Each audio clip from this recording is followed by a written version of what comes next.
Bismillahirrahmanirrahim. Assalamualaikum warahmatullahi wabarakatuh. Alhamdulillah wassalatu wassalamu ala Rasulillah wa ala alihi wa sahbihi wa mawalah wa la hawla wa la quwata illa billahi wa ba'du.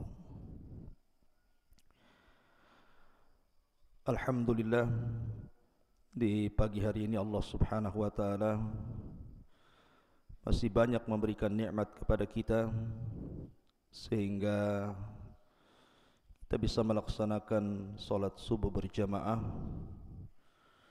Kemudian kita ikuti dengan talabul ilmi walaupun lewat media. Dan pembahasan masih bicara tentang silsilah duka di negeri Palestina. Di mana di pagi hari ini kita akan membahas tentang sejarah hitam dan kelamnya bangsa Yahudi dari zaman ke zaman. Ma'asyiral muslimin yang dimuliakan Allah Subhanahu wa taala, ada beberapa poin sebelum saya menjelaskan tentang sejarah kelam bangsa Yahudi ini. Yang pertama, kalau cerita tentang Yahudi ataupun Bani Israel, tentu tidak semua Yahudi dan Bani Israel itu memiliki sejarah hitam dan kelam. Karena di antara mereka ada mukmin yang saleh dan juga ada orang-orang yang fasik dan zalim. Dan itu digambarkan dalam beberapa ayat dalam Al-Quran, di antaranya surah As-Sajdah ayat 23-24. Walaqad atayna Musal kitaba fala takun fi miryatin min liqa'i wa ja'alnahu hudan li bani Israil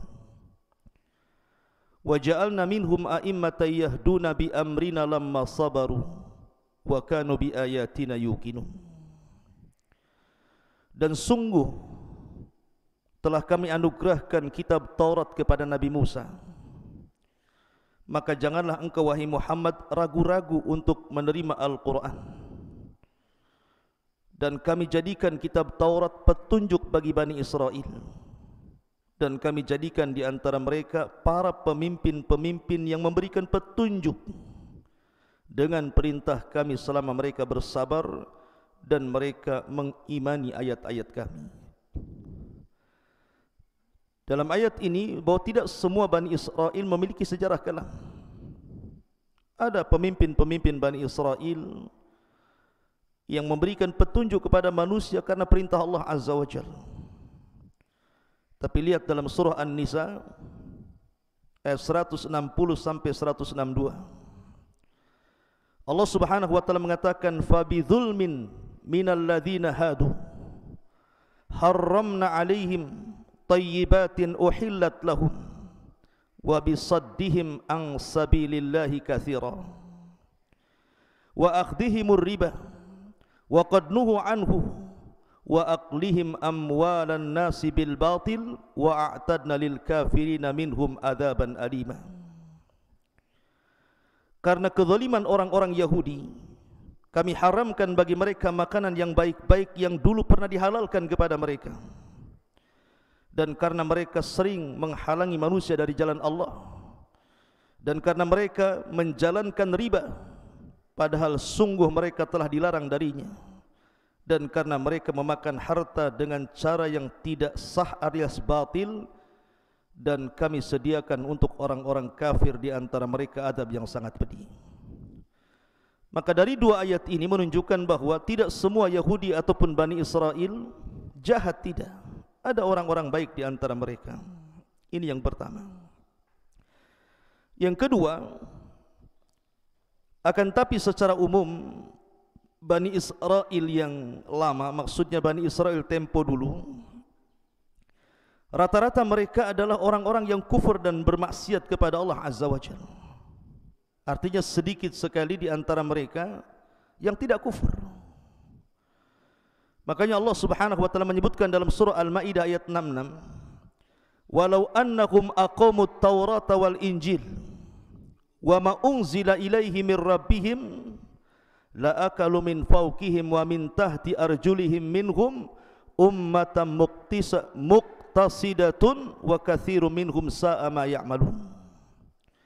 Dan sekiranya mereka sungguh-sungguh menjalankan hukum Taurat dan Injil serta Injil dan Al-Quran yang turun kepada mereka dari Tuhannya, niscaya mereka akan mendapatkan makanan dari atas mereka dan dari bawah kaki mereka. Di antara mereka ada sekelompok yang jujur dan taat, dan kebanyakan di antara mereka sangat buruk apa yang mereka lakukan. Dari sini juga ada kaidah bahwa Bani Israel kebanyakan kufur. Ada di antara mereka yang baik, tapi kebanyakan mereka bermaksiat kepada Allah Subhanahu wa ta'ala. Itu ditunjukkan juga dalam surah yang lain, surah Al-Imran 110, "Walau amana ahlul kitabi lakana khairan lahum minhumul mu'minuna wa aktsaruhumul fasikun." Kalaulah ahlu kitab, maksudnya Yahudi dan Nasrani, itu beriman, tentu itu lebih baik bagi mereka. Tetapi sebagian mereka beriman dan kebanyakan mereka fasik. Ini kaidah yang kedua. Yang ketiga, bahwa permusuhan orang-orang Yahudi pada kita kaum muslimin itu permusuhan yang mustamir. Wa anna adawatahum daim, artinya permusuhan ini tidak mungkin dihentikan. Sehebat apapun negara-negara Islam untuk menghentikan kekejaman Israel kepada Palestina atau kekejaman Yahudi kepada orang-orang yang beriman, itu tidak bisa dihentikan. Karena memang Al-Quran yang mengatakan seperti itu. Sebutkan dalam surah Al-Baqarah 217, "Wala yazaluna yuqatilunakum hatta yaruddukum an dinikum in istata'u." Dan mereka akan senantiasa memerangi kalian sampai kalian keluar dari agama kalian sebisa mereka. Dan juga Allah mengatakan, "Wala tarda ankal yahudu walan nasara hatta tattabi'a millatahum." Tidak akan redha selamanya. Lan di sini yufidu ta'bid, artinya selamanya orang-orang Yahudi itu dan Nasrani tidak akan ridha kepada kalian sampai kalian mengikuti agama mereka.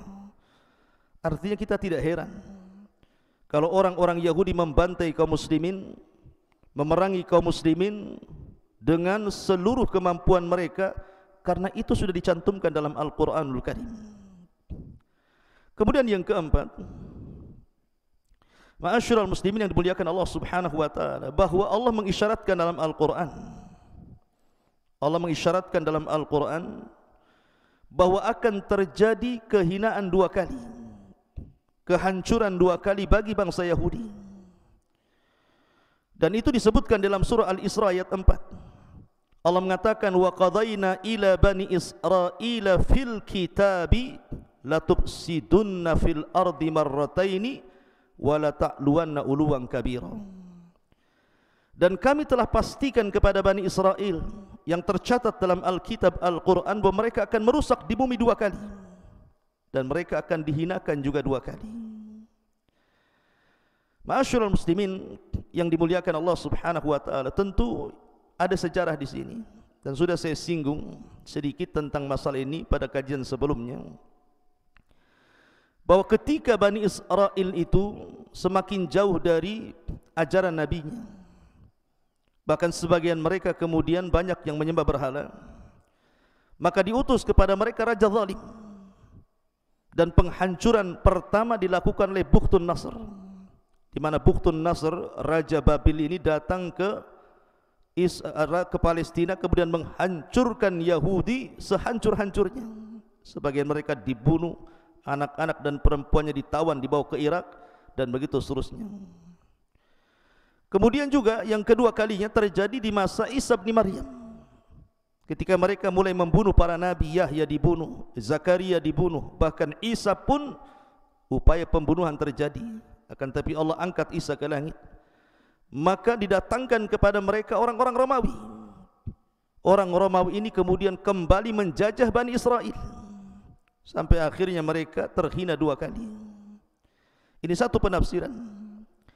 Ada yang mengatakan bahwa kehinaan Bani Israel atau orang-orang Yahudi itu terjadi di zaman Rasul. Ketika Bani Qunaiqah terusir dari Madinah, kemudian Bani Nadir terusir dari Madinah, kemudian Bani Quraidah terusir dari Madinah, terakhir mereka berkumpul di Khaybar. Dan Nabi SAW berhasil mengalahkan orang-orang Khaybar.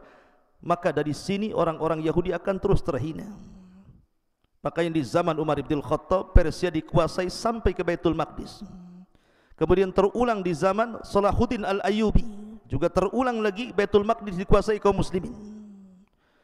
Dan kelak di akhir zaman orang-orang Yahudi pun akan dihinakan oleh Al-Mahdil Muntadhar Muhammad ibn Abdullah rahimahullahu ta'ala.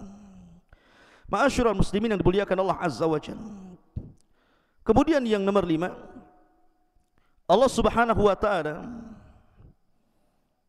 mengatakan dalam surah Al-Imran ayat 111, lan yadhurrukum illa adha wa yuqatilukum yuwallukumul adbar thumma la yunsarun. Mereka tidak akan membahayakan kamu kecuali gangguan-gangguan kecil saja, dan jika mereka melarang kamu, niscaya mereka mundur berbalik ke belakang, kalah artinya selanjutnya mereka tidak mendapatkan pertolongan Allah Azza wa Jalla. Artinya sehebat apapun orang-orang Yahudi menyerang kaum muslimin, itu tidak akan membahayakan kaum muslimin kecuali sedikit. Walaupun sekarang pertempuran sengit Israel kepada Palestina, maka itu bagian-bagian riak-riak kecil saja. Sebab kalau betul-betul bertempur kaum muslimin dengan orang-orang Yahudi, di mana seluruh kaum muslimin dunia bersatu, mereka tidak ada apa-apanya. Karena Allah Subhanahu wa ta'ala yang mengatakan lan yadhurrukum illa adha wa yuqatilukum yuwallukumul adbar thumma la yunsarun. Mereka tidak akan membahayakan kamu kecuali gangguan-gangguan kecil saja. Dan jika mereka memerangi kamu, niscaya mereka akan kalah, mundur ke belakang. Selanjutnya mereka tidak akan ada pertolongan sama sekali. Ma'asyiral muslimin yang dimuliakan Allah Subhanahu wa ta'ala, baik kita akan masuk kepada sisi gelap bangsa Yahudi dari zaman ke zaman. Ma'asyiral muslimin yang dimuliakan Allah Azza wa Jalla, berkembangnya orang-orang Yahudi itu terjadi di Mesir. Jadi ketika Nabi Allah Yusuf alaihi salatu wassalam memboyong seluruh keluarga ayahnya Yakub, kemudian putra-putra Yakub yang 12 itu beranak pinak, berketurunan, akhirnya kemudian mereka berkembang cukup pesat di Mesir, sehingga mereka disebut Bani Israel. Karena Israel itu nisbat kepada Yakub. Yakub itu artinya Israel. Kenapa disebut Israel? Ada yang mengatakan bahwa Yakub itu selalu berjalan tengah malam untuk tafakur, memandang kekuasaan Allah Azza wa Jalla. Dan berjalan tengah malam dalam bahasa Arab itu disebut Isra.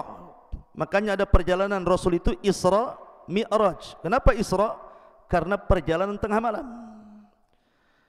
Lah karena Yakub suka keluar malam memandang kekuasaan Allah Azza wa Jalla, maka disebut Isra, yang kemudian ditambah il, Israel. Il itu artinya Allah, hamba Allah yang senantiasa tafakur di tengah malam. Ini satu penafsiran. Ada yang mengatakan Israel itu dari bahasa Ibrani. Il itu Allah, Isra itu artinya hamba Allah, jadi Abdullah. Israel artinya Abdullahi, hamba Allah. Karena Nabi Yakub adalah orang yang sangat kuat ibadahnya kepada Allah Subhanahu wa ta'ala, maka dinisabkan kepada dia bahasa Ibrani namanya Israel. Jadi keturunan Yakub disebut Bani Israel. Dari mana? Dari 12 putranya, termasuk juga Nabi Yusuf, Binyamin, Lawa, kemudian Yahuda dan yang lainnya. Lah di zaman Yusuf inilah Bani Israel dihormati oleh Fir'aun. Tentu Fir'aun di zaman Nabi Yusuf, bukan Fir'aun di zaman Nabi Musa. Sampai akhirnya ketika Yusuf meninggal dunia, barulah kemudian terjadi perbudakan hebat oleh kaum Kibti. Kaum Kibti ini kabilahnya Fir'aun, sehingga mereka merasa dihinakan luar biasa. Dan itu bertahun-tahun. Sampai akhirnya kemudian muncullah seorang Nabi yang sangat masyhur dari nabi-nabi Bani Israel, satu di antara ulul azmi minar rusul, nabi yang disematkan kalimur rahman, Nabi Musa alaihi salatu wassalam, sang penyelamat Bani Israel. Di sini kisah dimulai. Jadi ketika Nabi Musa alaihi salatu wassalam mendakwahi Fir'aun, subhanallah, mata-mata Bani Israel ini, mereka melihat mukjizat Nabi Musa yang luar biasa. Mereka melihat tongkat yang berubah menjadi ular, sebagaimana Allah subhanahu wa ta'ala firmankan dalam surah Al-Qasas 31. Bani Israel melihatnya. Kemudian juga tangan yang bersinar putih, kalau dimasukkan ke pesaknya kemudian dikeluarkan, tangannya seperti baterai, memiliki cahaya. Dan itu disebutkan juga dalam surah Al-Qasas 32. Dan Bani Israel melihatnya. Kemudian ketika terjadi wabah dan kekeringan yang hebat yang menimpa kepada kaum Kibti yang sebutkan dalam surah Al-A'raf 130, Bani Israel pun melihatnya.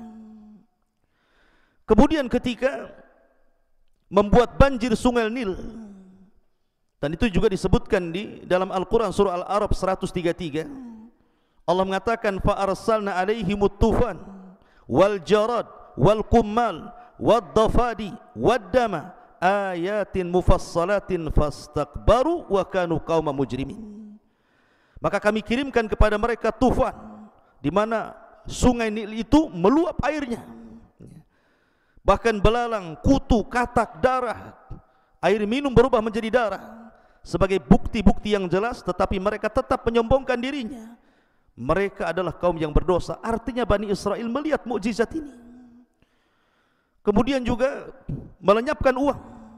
Subhanallah, Nabi Musa meminta kepada Allah untuk melenyapkan uang dan harta Fir'aun serta para pengikutnya. Dalam tafsir yang disebutkan, maksud uang di sini adalah emas. Di zaman itu kan pakai emas uangnya.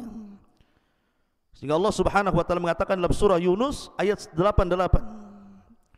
Kemudian juga ketika membelah lautan, Nabi Musa membelah lautan, Bani Israel betul-betul melihatnya.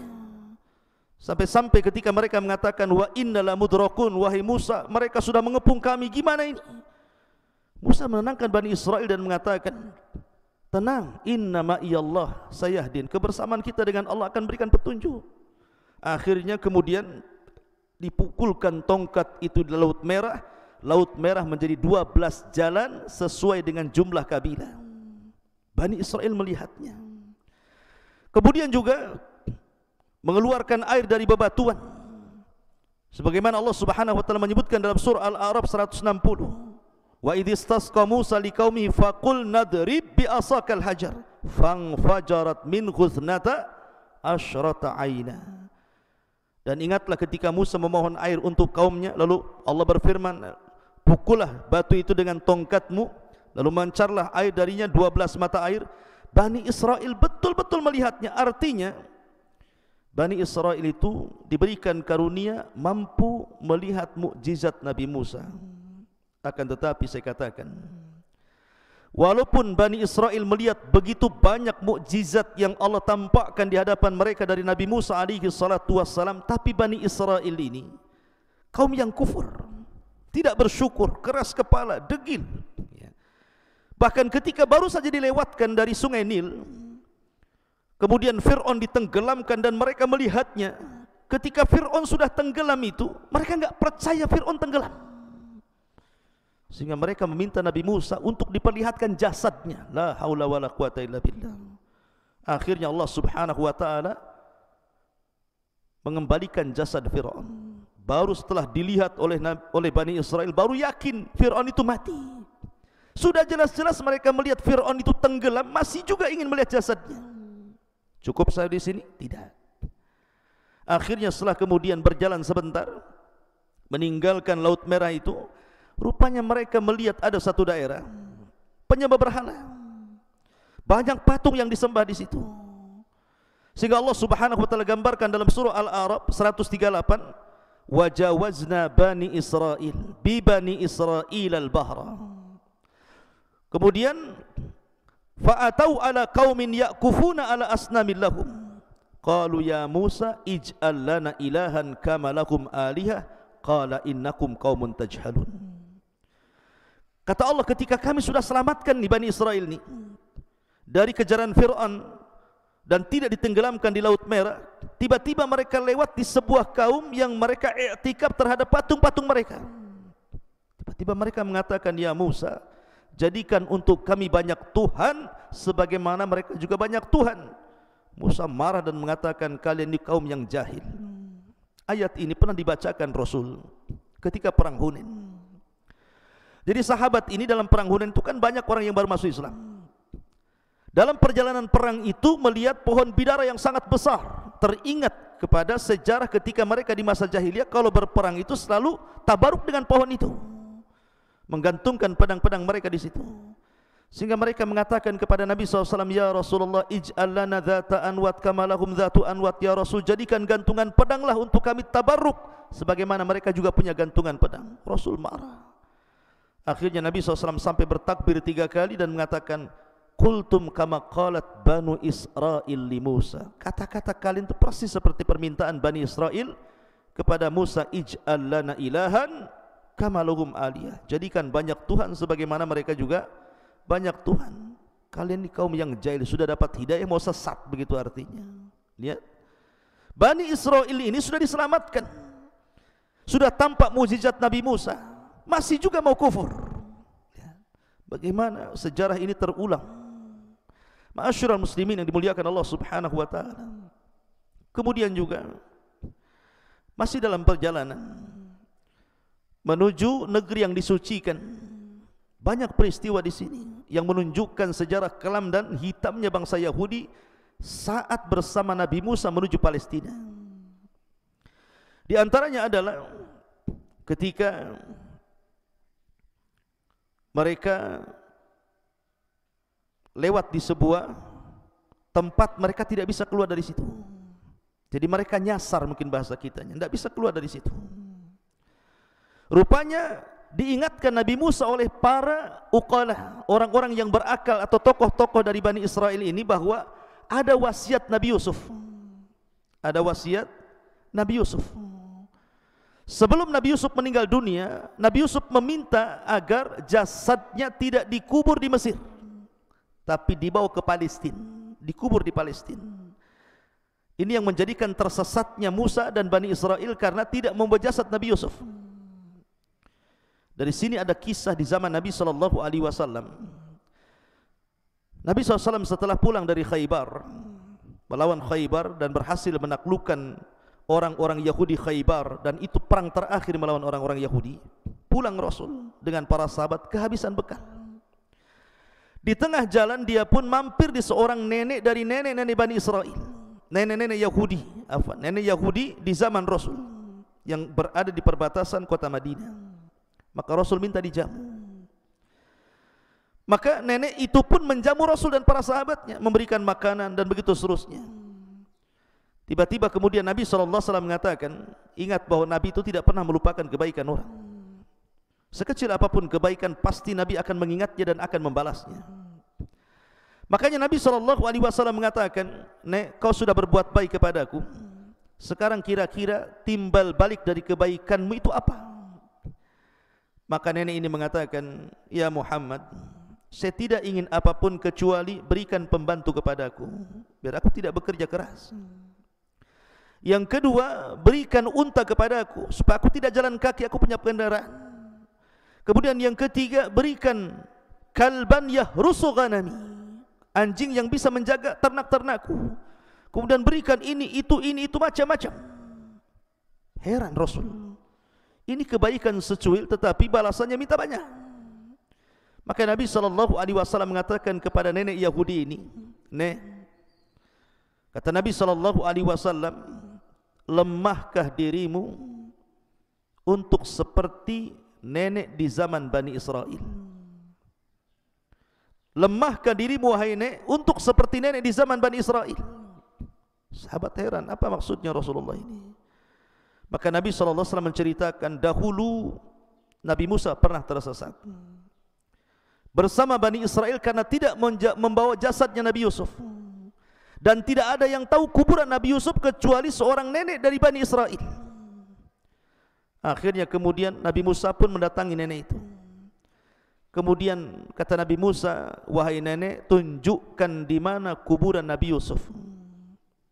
Nenek itu mengatakan, ya Nabi Allah, bisa saja aku tunjukkan di mana kuburannya, tetapi tidak semudah itu, ada imbalannya.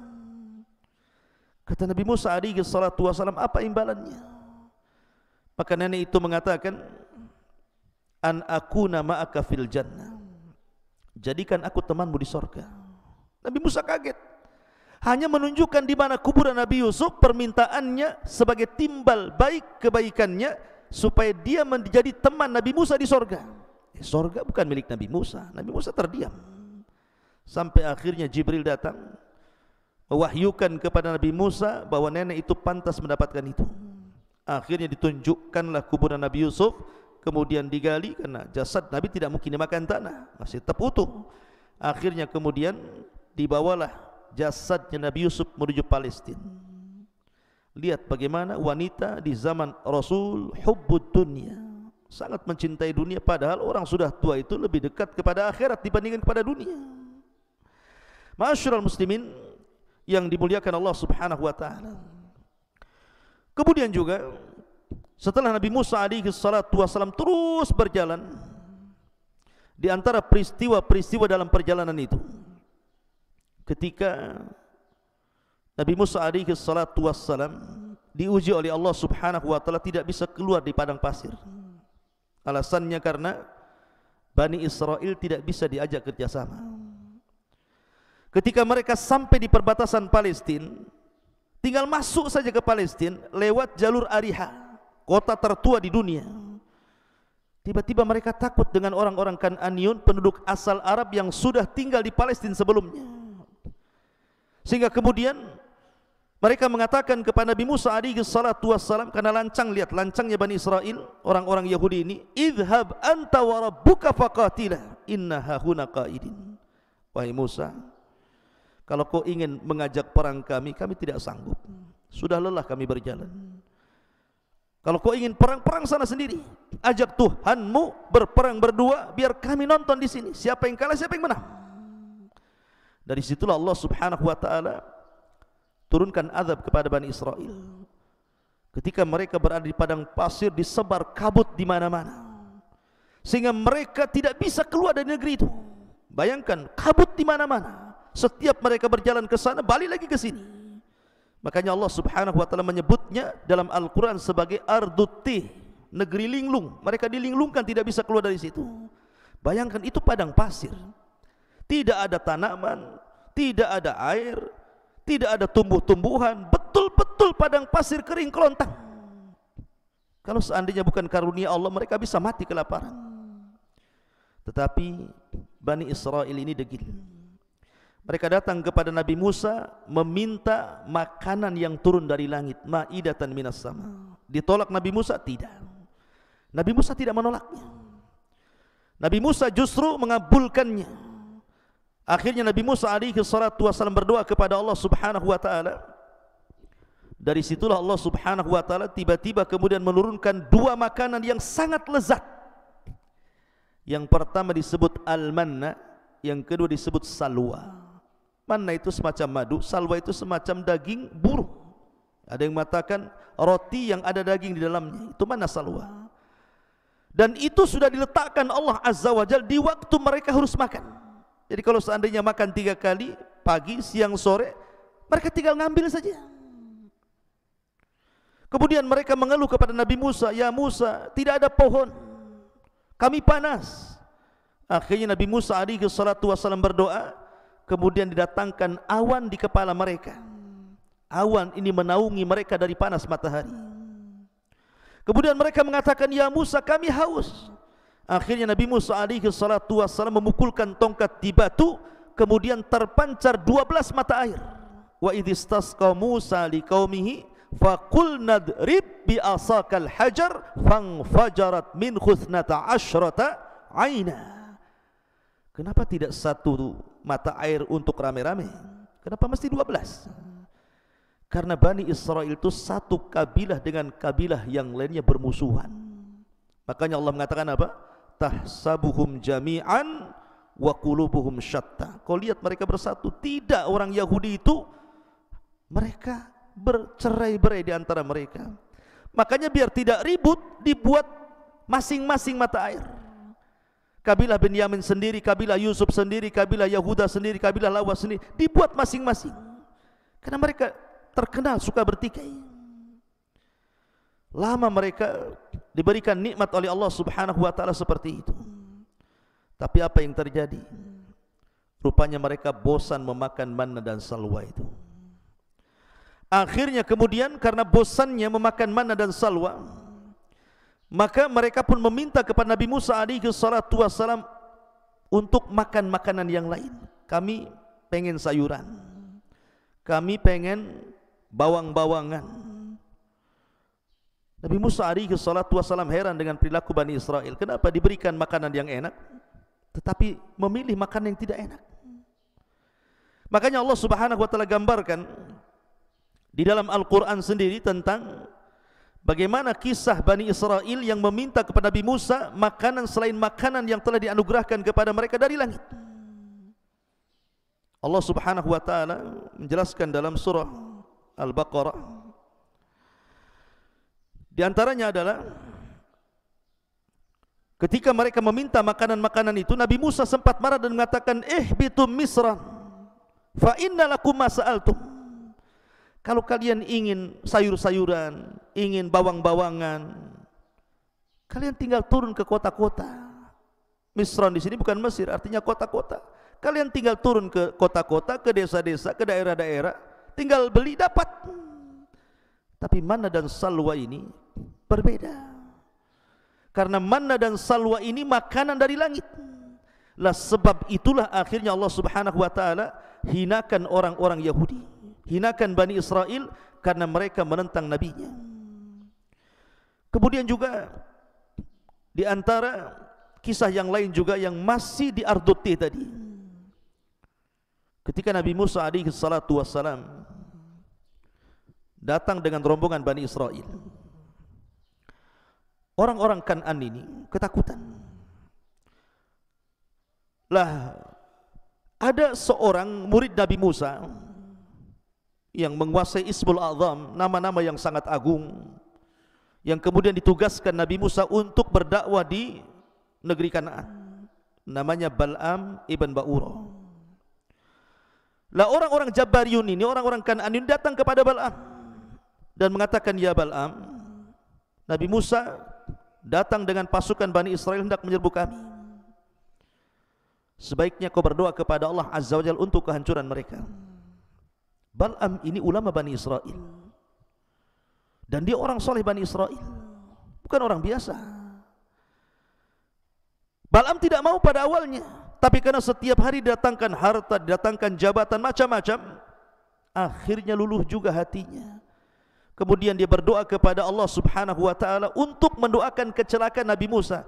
Tetapi setiap dia berdoa kecelakaan kepada Nabi Musa, kecelakaan itu justru menimpa kepada kaum Kan'an. Sampai orang-orang mengatakan, ya Bal'am, kami suruh kau mendoakan kejelekan kepada mereka, kenapa kau berdoa kejelekan untuk kami? Maka Bal'am mengatakan, khasirat dunya wal akhirah, sungguh telah rugi duniaku dan akhiratku. Sudah hilang duniaku, sudah hilang pula akhiratku. Karena sudah terlanjur, dalam bahasa kita mungkin ya sudah basah mandi sekali. Akhirnya Bal'am mengatakan kepada orang-orang, sediakan gadis-gadis terbaik kalian, goda Bani Israel. Kalau satu di antara orang pilihan Nabi Musa tergoda dengan gadis kalian, itu sudah cukup. Akhirnya kemudian disuruh jualan, masuk ke tenda-tenda. Rupanya satu di antara orang Nabi pilihan Nabi Musa alaihi salatu wassalam tergoda pula dengan wanita ini. Akhirnya sampai melakukan perzinahan. Dengan sebab berzinahnya orang ini, maka Allah Subhanahu wa taala timpakan penyakit taun. Ribuan Bani Israel mati dalam satu hari. Akhirnya kemudian dicari-cari penyebabnya. Rupanya penyebabnya karena orang pilihan Nabi Musa ada yang berzina. Maka diutuslah seseorang untuk membunuh orang itu, masuk ke dalam tendanya, kemudian dilihat dia sedang berzina, ditombak dari punggungnya menancap sampai ke perut wanitanya, kemudian dibawa kayak sate ke luar tenda sambil mengacungkan ke langit dan mengatakan, hakadha liman asak, jazaan liman asak, beginilah balasan bagi orang yang telah bermaksiat kepadamu ya Rabb. Akhirnya kemudian wabah itu pun dihilangkan. Lihat bagaimana Bani Israel. Ma'asyiral muslimin yang dimuliakan Allah Subhanahu wa taala. Termasuk juga Nabi Musa alaihi salatu wasallam terfitnah di negeri ini oleh orang laki-laki yang sangat indah bacaan Tauratnya, menguasai qiraat Taurat, bahkan paling indah bacaannya, dan orang suka dengan suaranya. Siapa dia? Qarun. Qarun itu orang dekat Nabi Musa, memiliki suara indah, dan suka manusia kepada Qarun karena bacaan Taurat yang indah luar biasa. Awalnya Qarun ini diberikan rezeki, masih mau bayar zakat, masih sedekah. Tapi ketika betul-betul Allah bukakan kepada Qarun ini harta yang banyak, sombonglah dia. Lebih parahnya, dia memerintahkan seorang pelacur yang hamil untuk mengakui bahwa dia dihamili Nabi Musa. Terjadilah mubahalah di sini. Maka Nabi Musa marah, akhirnya berdoa kepada Allah, dan Allah perintahkan Nabi Musa untuk memerintahkan bumi menenggelamkan Fir'aun. Wa khasafna bihi wa bidarihil arda. Akhirnya Allah tenggelamkan Qarun dan seluruh hartanya. Makanya ada istilah harta Qarun. Ma'asyiral muslimin yang dimuliakan Allah Subhanahu wa taala. Cukup sampai di sini kisahnya? Tidak. Masih banyak kisahnya. Ketika Nabi Musa alaihi salatu wassalam tidak bisa keluar dari Ardut Tih ini, makanya Nabi Musa kemudian membuat negara berbasis kota di dalam Ardut Tih itu. Tetapi namanya negara itu pasti harus ada undang-undang yang mengaturnya. Dan ketika itu belum turun Taurat kepada Nabi Musa. Musa itu hanya mengandalkan suhuf. Makanya Allah mengatakan, inna hadza lafi suhufil ula suhufi Ibrahim wa Musa. Jadi masih mengandalkan suhuf, belum ada Taurat. Maka Musa meminta kepada Allah untuk dibuatkan undang-undang kepada Bani Israel, dan Allah Subhanahu wa taala kabulkan.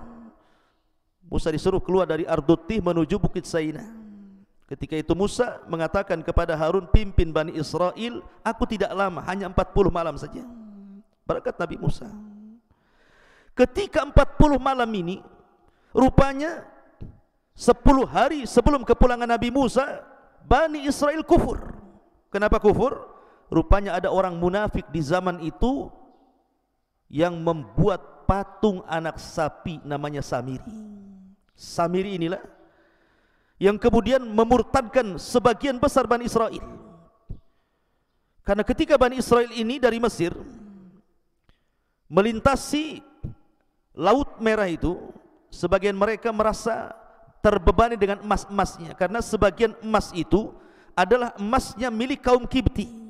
Sebagian mereka upah tapi belum bekerja, ada yang juga yang pinjam, dan itu diharamkan dalam syariat Nabi Musa, sehingga mereka membuang emas-emas di lautan. Lah Samiri ini berjalan di belakang, dia kutip emas-emas itu. Makanya dari emas-emas itulah akhirnya Samiri membuat patung sapi. Dan Samiri ini ketika itu sangat dekat jaraknya dengan Nabi Musa.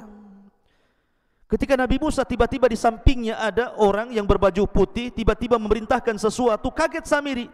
Kenapa pula Nabi Musa diperintah-perintah orang? Nabi Musa, Samiri sudah mulai curiga ini. Jangan-jangan itu malaikat. Ya, memang itu malaikat Jibril. Ketika Nabi Musa hendak memukulkan lautnya supaya rapat, kata Jibril, tunggu dulu, sampai Fir'aun di tengah lautan. Baru setelah kemudian Fir'aun di tengah-tengah, kata Jibril, pukulkan sekarang. Baru dipukulkan, rapatlah lautan, tenggelamlah Fir'aun. Musa ini memperhatikan orang yang berbaju putih itu. Ketika orang berbaju putih dinaik kuda putih, diperhatikan tempat pijakannya.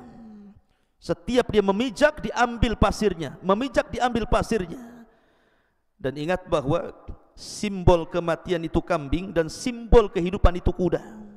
Makanya ketika penduduk sorga masuk ke dalam sorga dan penduduk neraka itu masuk ke neraka, maka ji'a bil maut, didatangkan kematian dalam bentuk kambing gibas, kemudian disembelih oleh Allah, kemudian diserukan kepada penduduk sorga, la mautalakum khuludun la mautalakum, dan disuruhkan kepada neraka juga khuludun la mautalakum. Di sini Allah simbolkan kematian dengan kambing gibas. Maka simbol kehidupan adalah kudanya Jibril. Makanya ketika Samiri kemudian membuat patung anak sapi itu, kemudian dimasukkan tuh pasir bekas pijakan kaki kuda Jibril ke mulut patung anak sapi itu, tiba-tiba lahu khuar, mengeluarkan suara, hidup tapi bisa bergerak, tidak bisa bergerak tetapi bisa bersuara. Dari situ kata Samiri kepada Bani Israel, lihat bagaimana Musa jauh-jauh ke Bukit Saina cari Tuhannya pada Tuhannya di sini. Maksudnya patung anak sapi. Dari situ akhirnya sebagian besar Bani Israel murtad. Musa diwahyukan Jibril tentang murtadnya Bani Israel, bergegas dia balik. Ketika dia balik betul-betul sudah murtad sebagian besar mereka. Maka dia marah kepada Harun, ditariknya janggutnya, ditariknya kepalanya, kemudian mengatakan, apakah engkau hendak memecah belah Bani Israel? Kata Harun, ya Musa, aku tidak seperti dirimu, kau kuat, Bani Israel takut, aku lemah, mereka mengancam hendak membunuhku, aku hanya bisa menasihati tapi tidak bisa melarang mereka. Akhirnya kemudian Musa pun memecahkan papan Taurat, kemudian mengumpulkan orang-orang yang murtad, kemudian mereka disuruh untuk bertobat. Dan Allah Subhanahu wa taala gambarkan, faqtulu anfusakum, tobat kalian, kalian harus membunuh diri-diri kalian. Ketika itu mereka tidak mau. Bagaimana membunuh diri-diri mereka dengan pisau-pisau gitu kan?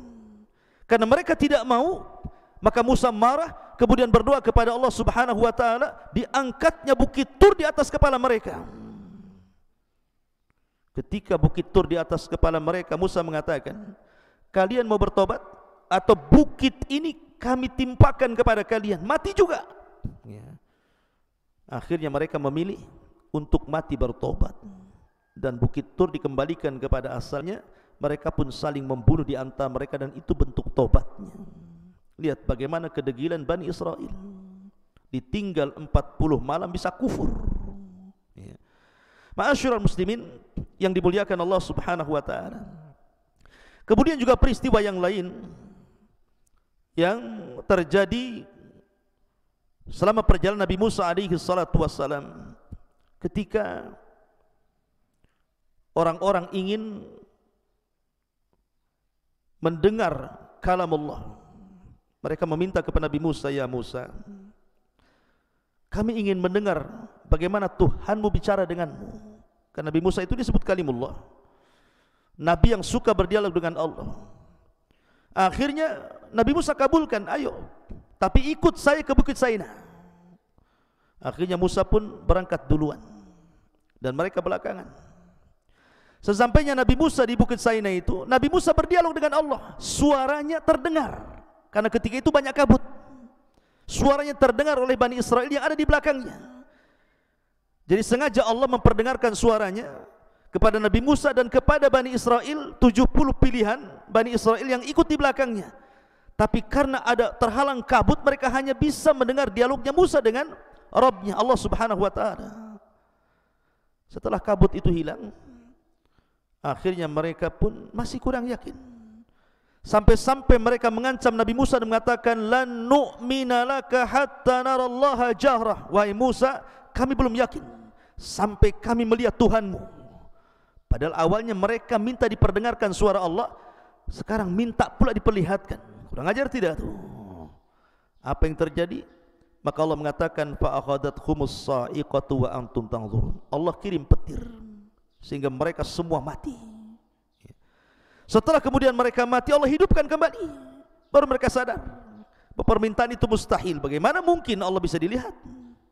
Tapi lihat bagaimana degilnya Bani Israel kepada nabinya, sampai sedemikian rupa mereka meminta permintaan kepada Nabi Musa alaihi salatu wassalam. Ma'asyiral muslimin yang dimuliakan Allah Azza wa Jalla, bukan itu saja. Nabi Musa itu punya kebiasaan kalau mandi sendiri, tapi kalau Bani Israel mandi itu bareng-bareng di sungai. Sama dengan orang kampung ya, zaman dulu itu kalau mandi kan rame-rame itu di sungai. Sehingga mereka menuduh Nabi Musa itu punya cacat di badannya. Makanya Nabi SAW bersabda, yarhamullahu Musa qad udhiya bi akthar min hadha fasabar. Sungguh Allah merahmati Nabi Musa, banyak kali ujian Nabi Musa itu, tapi dia sabar. Difitnah kehormatannya Bani Israel. Musa itu jangan-jangan badannya banyak penyakitnya, ada lepranya atau apa gitu ya.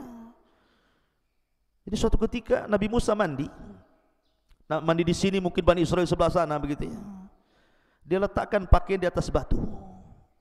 Rupanya batu ini tiba-tiba hidup berjalan. Nabi Musa kebingungan karena pakaiannya di atas batu tuh. Batunya berjalan, dikejar sama Nabi Musa. Rupanya batu itu melewati Bani Israel yang sedang mandi. Maka Bani Israel melihat Nabi Musa yang sedang telanjang mengejar-ngejar batu.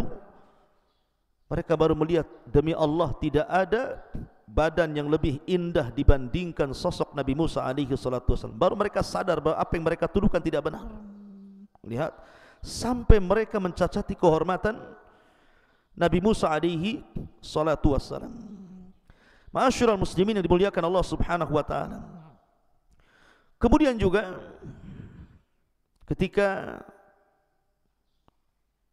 Musa alaihi salatu wassalam meninggal dunia, kemudian juga sebelumnya Harun alaihi salatu wassalam meninggal dunia di negeri Ti, maka 40 tahun setelahnya datang generasi kedua, generasi terbaru dan pemimpin yang baru, Yusha ibn Nun, dan berhasil masuk ke negeri Ariha dan mengalahkan Ardu Kan'an sampai menguasai Baitul Maqdis. Ketika Nabi Yusha ibn Nun meminta kepada Bani Israel untuk masuk dengan cara ruku, menundukkan pandangan sebagai bentuk syukur kepada Allah Azza wa Jalla, kemudian mengucapkan hittah. Hittah itu artinya, ya Allah ampuni dosaku. Apa yang terjadi? Mereka tidak mau menundukkan pandangan, justru mereka berjalan dengan cara berbalik, mundur begitu. Kan menghina namanya. Bukan hanya itu saja, disuruh mengucapkan hittah malah hintah. Kalau hittah itu, ya Allah saya minta ampun dari dosa-dosaku. Kalau hintah itu, ya Allah berikan makanan kepadaku. Bayangkan, orang suruh minta ampun malah minta makan. Nah, inilah Bani Israel. Semua nabi yang dikirim ditentang dia. Makanya wajar kalau Allah mengatakan fariqan kadzabtum wa fariqan taqtulun. Sebagian kalian ada yang mendustakan para nabi, sebagian kalian ada yang membunuh para nabi. Ma'asyiral muslimin yang dimuliakan Allah Azza wa Jalla. Bahkan ketika kemudian Yusha ibn Nun meninggal dunia, kemudian Palestina ini dikuasai oleh Jalut. Akhirnya mereka meminta kepada nabi yang terakhir, nabi yang memimpin mereka namanya Samuel. Itu nabi terakhir itu, yang memimpin Bani Israel di masa hukum Qudot namanya. Mereka datang kepada Nabi Samuel dan mengatakan, ya Nabi Allah, kami sudah bosan dipimpin para nabi, kami ingin dipimpin para raja, biar kami bisa jaya kembali. Tolong pilihkan raja untuk kami. Akhirnya Nabi Samuel ini memilihkan Tolut. Tolut ini orang miskin, la mala wa raja, tidak punya harta, tidak punya kehormatan. Sudah dipilihkan seorang nabi, tidak mungkinlah nabi memilih sembarang.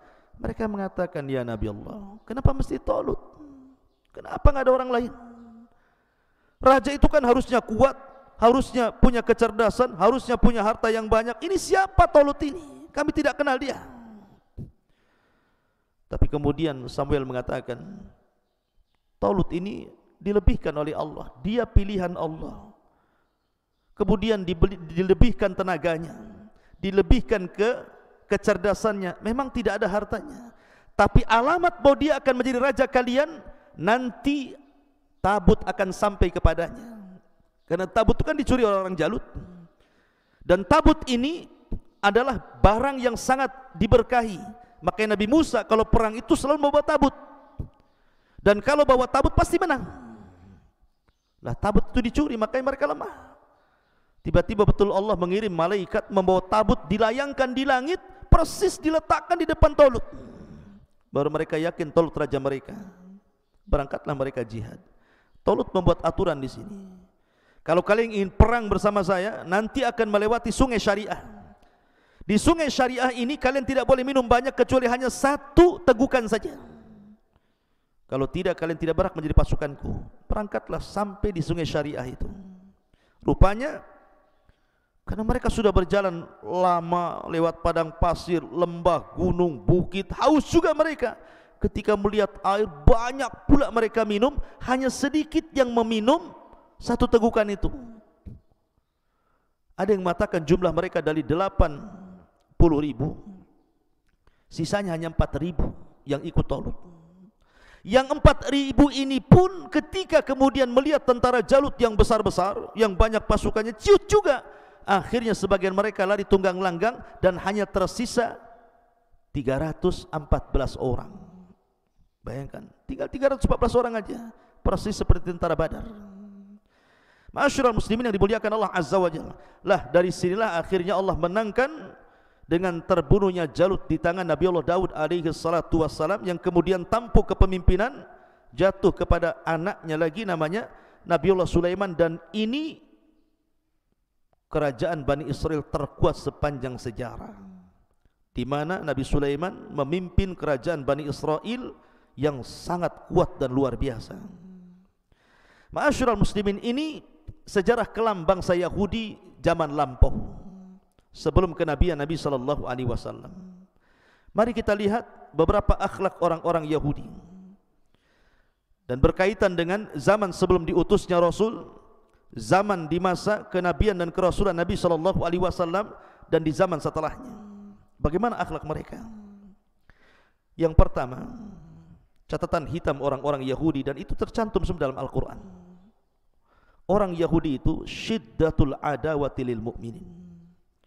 Mereka sangat keras permusuhannya terhadap orang-orang yang beriman. Dan itu diisyaratkan dalam surah Al-Ma'idah 82. La tajidanna asyaddan nasi adawatan lil ladzina amanul yahuda wal ladzina asyraku. Sungguh engkau akan dapati manusia yang paling keras permusuhannya terhadap orang-orang yang beriman. Siapa? Orang-orang Yahudi dan orang-orang yang menyekutukan Allah Azza wa Jalla. Waktu firman muliakan Allah Subhanahu wa taala, kita lihat di zaman kerajaan Ashabul Ukhdud. Siapa rajanya Ashabul Ukhdud itu? Yaman, ada satu daerah namanya Najran. Rajanya Yahudi, namanya Dzunwas. Dzunwas inilah yang kemudian memaksakan orang-orang Nasrani Najran untuk masuk agama Yahudi. Kalau tidak mereka disiksa. Sampai akhir cerita, akhirnya turun surah Al-Buruj, di mana Dzunwas raja Najran ini membakar orang-orang yang beriman sebanyak 20.000. Lihat kekejaman orang-orang Yahudi kepada orang-orang yang beriman. Raja Dzunwas membakar 20.000 orang-orang yang beriman, sehingga Allah gambarkan wa ma naqam minhum illa an yu'minu billahil azizil hamid. Ma'asyiral muslimin yang dimuliakan Allah Azza wa Jalla. Kemudian di zaman Rasul ada orang Yahudi namanya Syath ibn Qais. Syath ibn Qais ini orang Yahudi ini yang menyulut hampir berperang orang-orang Khazraj dan juga Aus. Jadi orang-orang Khazraj dan Aus ini suatu ketika sedang duduk-duduk. Dulu kan bermusuhan nih, Khazraj dan Aus ini perang terus tuh. Tiba-tiba setelah keduanya masuk Islam, baik pula keduanya. Saling berjabat tangan, saling berpelukan, saling bersaudara gitu. Lah orang-orang Yahudi tidak sedap melihat pemandangan seperti itu. Jadi datanglah Syath ibn Qais Yahudi ini, kemudian ikut duduk-duduk pula di tempat orang-orang Ansar ini, Khazraj dan Aus sedang berbincang-bincang. Tiba-tiba kemudian dia menceritakan tentang sejarah lama permusuhan dua kabilah ini. Karena asiknya bicara, terpancinglah orang-orang Khazraj dan Aus ini. Terpancing keduanya. Karena terpancing itulah akhirnya hampir-hampir kemudian keduanya berperang, sehingga dia mengatakan as-silahu silah, as-silahu silah. Ya. Tetapi kemudian sampailah perkara ini kepada Nabi sallallahu alaihi wasallam. Datang Rasul. Kemudian kata Nabi sallallahu alaihi wasallam, atad'unal jahiliyata wa ana baina adhurikum. Kenapa kalian bawa-bawa tradisi jahiliyah sementara aku berada di depan kalian? Lihat bagaimana orang Yahudi itu ngompor-ngompori supaya sesama kaum muslimin itu berperang. dan itu bentuk permusuhan yang luar biasa. Bahkan diceritakan oleh Ummul Mukminin Safiyah bintu Huyai ibn Akhtab yang belakangan menjadi istri Nabi. Safiyah ini bapaknya seorang raja, bapaknya seorang pemimpin kabilah, dan dia Yahudi bapaknya itu. Lah, Safiyah menceritakan dalam sebuah riwayat, saya ini anak yang paling dicintai bapakku dan juga paman-pamanku, namanya Abi Yasir. Nah, suatu ketika Nabi SAW hijrah dari Mekah ke Madinah, ini bapaknya Safiyah ini dengan pamannya Abu Yasir ini mendengar, kemudian coba melihat nasabnya. Rupanya Nabi yang diutus bukan dari Bani Israel, tapi dari bangsa Arab. Pulang mereka lemes, nggak ada tenaga. Rupanya salah perkiraan kita. Harusnya Nabi itu kan dari Bani Israel, kenapa pula orang Arab jadi Nabi, katanya. Akhirnya kemudian keduanya saling berdialog. Yang satu mengatakan, ahuwa, apakah memang benar dia Nabi? Apakah dia benar memang Nabi? Maka kata satunya mengatakan, na'am wallah, ya mungkin juga dia Nabi. Kemudian yang satunya mengatakan, ata'rifuhu wa tuthbituhu, apakah engkau mengenalnya dan yakin? Dia mengatakan ya. Fama fi nafsika minhu, bagaimana pendapatmu sekarang ini? Rupanya Nabi bukan dari orang Arab tapi dari Bani Israel ini. Maka salah satunya mengatakan, adawatuhu wallahi ma bakit, kami tidak terima, kami akan tetap bermusuhan selama nyawa di kandung badan. Mereka tidak ridho. Lihat ya, orang Yahudi itu tidak akan ridho selamanya, mereka akan membuat permusuhan kepada orang-orang yang beriman. Memang begitu tugas mereka. Sudah dicatat di hati-hati mereka kedengkian dan hasad kepada orang-orang yang beriman. Bahkan mereka, orang-orang Yahudi itu sengaja membantu orang-orang musyrik Arab untuk menghina Rasulullah. Ketika orang-orang musyrik Arab ini datang ke Madinah, ketika itu disebut Yathrib, mereka menceritakan dan mengatakan, kalian kan ahli kitab, di negeri kami ada orang ngaku Nabi nih. Bagaimana caranya saya melumpuhkan mereka, melumpuhkan dia, mendustakan dia, bagaimana caranya? Lihat, orang Yahudi bersekongkol dengan orang-orang musyrik ini dan mengatakan gini saja, tanyakan kepada dia 3 perkara. Kalau dia sanggup menjawab, dia memang seorang Nabi. Tapi kalau dia tidak sanggup menjawab, dustakan kenabiannya. Wow, bahagia orang-orang musyrik itu dan mengatakan 3 soalan itu apa? Kemudian orang Yahudi mengajari, tanyakan kepadanya tentang fityatun zahabu fi dahril awal, kaifa khabaruhum, tentang seorang anak muda yang raja yang pergi ke sana kemari dalam rangka berdakwah kepada Allah, bagaimana kabarnya? Kemudian yang kedua juga tentang seorang anak-anak muda yang terjerembab dalam gua yang kabarnya sangat menakjubkan, bagaimana kondisinya?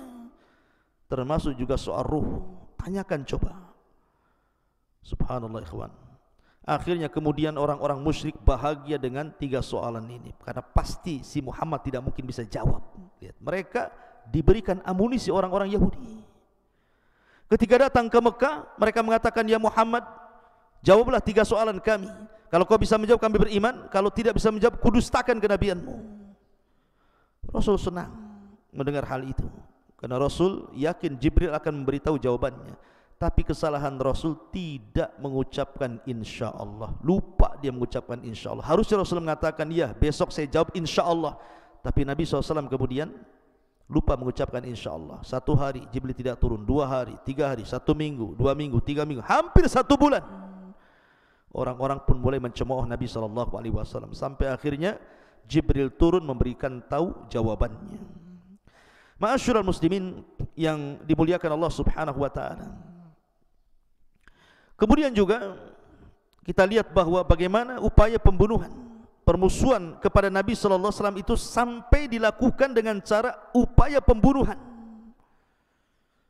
Mereka datang kepada seorang penyihir handal di zaman itu, namanya Labid bin Asam, untuk menyihir Rasul.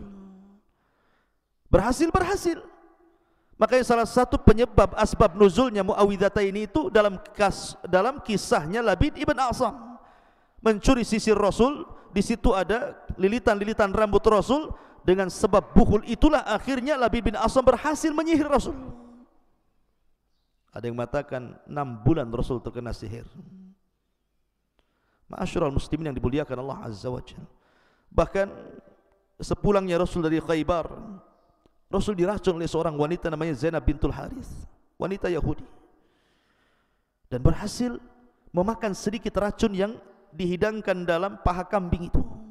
Dengan sebab itulah setelah bertahun-tahun dari peristiwa Khaybar, Nabi SAW baru bisa merasakan racunnya sehingga kepayahan.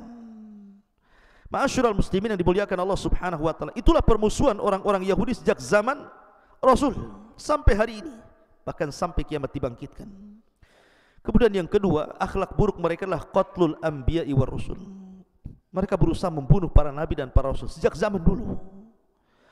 Bahkan disebutkan oleh para ulama sejarah, nabi-nabi yang dibunuh Bani Israel, disebutkan oleh Imam Ibnul Qayyim rahimahullahu ta'ala, annal yahuda fi yaumin wahid qatalu sab'ina nabiyan. Pernah Bani Israel itu, orang-orang Yahudi itu, dalam satu hari dia bunuh 70 nabi.